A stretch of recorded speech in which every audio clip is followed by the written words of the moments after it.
Hey guys, Justin here. Welcome you to Otakus Geeks Essential Anime. This is episode 2. And previously on episode 1, I talked about an anime that was very dear to me. An anime that almost brought me to tears. An anime that showed a lot of people and a lot of doubters on anime that anime can also can tell real life stories. It can be as emotional and impactful as a live action film. And that anime movie was Grave of the Fireflies. Now, I want to continue more of that grounded, gritty anime theme, animes that have those grounded themes, and I'll switch it up next week. But this time I wanted to talk about an anime that's a psychological thriller that, had commentary on fame and showed some of the dark sides of fame. And I know some of you guys are probably already knowing what I'm alluding to. This anime people called the Hitchcock of anime, or if Hitchcock made an anime, it would probably be like this. This film is no other than Perfect Blue. Now let me read you guys the synopsis from the back as always, and then I'll talk about why I feel Perfect Blue is an essential anime and an anime that you definitely need to watch and definitely have in your collection. So here we go. Pop singer Mima looks forward to a bright new career when she quits her chart-topping trio CHAM to become an actress. When she lands a role in a sexually charged murder mystery, Mima's life begins to fall apart. Reality and hallucinations merge into a terrifying netherworld where innocence is lost and dreams become nightmares. Quickly descending into a dangerous state of paranoia delusions, Mima discovers internet sites describing her every intimate detail of her life. Helpless and afraid, she watches as her associates are threatened and killed by a mysterious stalker. And of course, I love to read the reviews in the back. An amazing feat of animation. A stylish psychological thriller creates an increasingly terrifying world and pulls you into with the effectiveness of a Hitchcock suspense classic. Kevin Thomas from the LA Times. And you guys, Perfect Blue is just that. And one thing I absolutely loved about it is, once again, grounded, shows that anime can also tackle real life social commentary issues. And keep in mind, the reason why I keep saying that in these past 2 episodes, because there was a time where anime, especially over here in the States, wasn't taken as seriously as it really is now. It wasn't really as appreciated as the platform that it is right now. And movies like Grave of the Fireflies, movies like Perfect Blue, made people who were looking from the outside and really start to take notice and go, okay, anime actually can be something serious, and I can see something like this in anime form and not just have to wait for live action.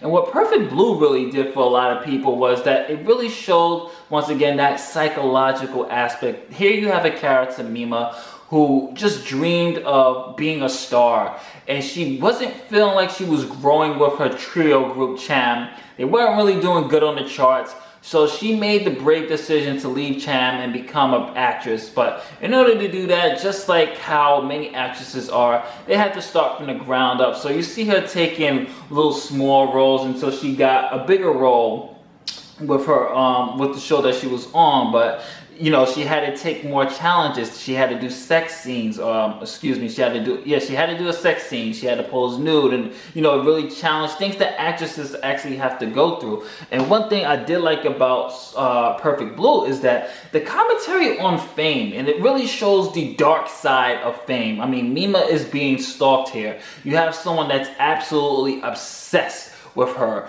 and he or she is not. The reason why I'm saying he or she is because there is certain twists to these things.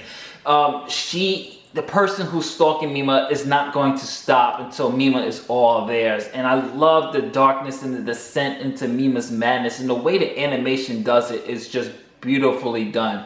There's times where you think it's real, but it's actually a hallucination. There's times where you think it's a hallucination, but that actually happened. She actually did these things. And I thought it was just a great way, and it actually has a couple of twists and turns, and just the animation is beautiful. Still to this day it holds up. Just the way Mima and the characters look, they look so realistic, and it really does capture that. I love the commentary, just the way the pop idol craze is in Japan. They really captured that craze back in the days, especially in Perfect Blue, really showing you how these pop idols are and how sometimes a fan will be obsessive, or they'll be upset if they try to do something, move on with the career, and they don't want to be a pop idol no more. Perfect Blue touches on all those social commentary aspects and those issues when it comes to the life of being a celebrity in Japan. And I thought it was just something that I thought was absolutely brilliant. I recently watched it again, still holds up, still brilliant to this day. And just the music, the way the music is with the piano, just even the J-pop songs are just fun to dance to, but the piano, it just gets really, really intense. And I think for a lot of people who saw Perfect Blue as their first anime, they saw this and they were like, whoa, okay, this is really intense. I didn't think animation could go this deep and go this dark and go this psychological route. And I think for a lot of us, you know, who really appreciate Perfect Blue in my previous episode, Greater Fireflies, and who really appreciate the more grounded anime, is that it doesn't really give you that escapism feel. It makes you, it just throws it in your face like, this is reality. This is what it is. This is what the world is, and this is the worldview. And I thought Perfect Blue did a great job of that, of showing you the life of a celebrity, the life of the dark side of the downside of fame. I mean, they show you her success, but they also show you the dark side of, you know, what happens to certain people who are successful. They do have stalkers. They do have people that have trolls. They, you know, it's basically what it is today. And I thought it was a great film, and definitely it is an essential anime, something that you must have in your collection. Perfect Blue, great psychological thriller. Very, very, very tense anime. Shocking ending, and just beautifully done all the way around. So this is Justin from Otakus Geeks.com saying later days. Catch you next week for episode 3.